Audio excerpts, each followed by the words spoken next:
കടലാക്രമണ സാധ്യതയുള്ള സ്ഥലവും പ്രത്യേകമായിട്ട് ശ്രദ്ധിക്കാൻ വേണ്ടിയിട്ടുള്ള നടപടികൾ സ്വീകരിച്ചിട്ടുണ്ട്.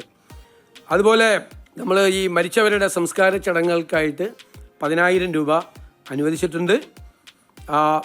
ക്യാമ്പുകളിൽ നിന്ന് വീടുകളിലേക്ക് പോകുമ്പോൾ വീടുകളിൽ വെള്ളം കയറിയവർക്ക് അടിയന്തിരമായി 10,000 രൂപ വെച്ച് ഓരോരുത്തർക്കും കൊടുക്കാൻ വേണ്ടിയിട്ടുള്ള നടപടികൾ സ്വീകരിച്ചിട്ടുണ്ട്.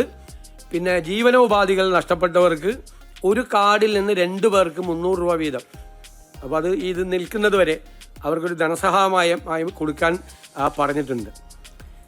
സാധാരണ ഗതിയിൽ കിട്ടുന്നത് മരിച്ചവർക്ക് കിട്ടുന്നത് SDRF-ൽ നിന്ന് 4 ലക്ഷം രൂപ, CMDRF-ൽ നിന്ന് 2 ലക്ഷം രൂപ, പിന്നെ PMNRF-ൽ നിന്ന് 2 ലക്ഷം രൂപ, അങ്ങനെ 8 ലക്ഷം രൂപയാണ് മരിച്ചവർക്കുള്ള ധനസഹായം.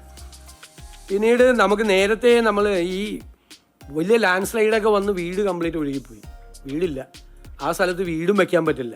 അപ്പോൾ അവിടെ നേരത്തെ കൊടുത്തിരുന്നത് 6 ലക്ഷം രൂപ സ്ഥലം മേടിക്കാനും 4 ലക്ഷം രൂപ വീട് പണിയാനുമാണ്, 10 ലക്ഷം രൂപ. അത് 12 ലക്ഷമാക്കി വർദ്ധിപ്പിച്ചിട്ടുണ്ട്. ആദ്യമായിട്ടാണ് 12 ലക്ഷം രൂപയ്ക്ക് വർദ്ധിപ്പിക്കുന്നത്. വീട് പൂർണ്ണമായും നഷ്ടപ്പെട്ടവർക്ക് നേരത്തെ കൊടുത്തിരുന്നത് 4 ലക്ഷം രൂപയാണ്, അത് 6 ലക്ഷം രൂപയ്ക്ക് വർദ്ധിപ്പിച്ചിട്ടുണ്ട്. സ്ഥലം വാങ്ങി വീട് വയ്ക്കാൻ നേരത്തെ 10 ലക്ഷമായിരുന്നത് 12 ലക്ഷമാക്കി.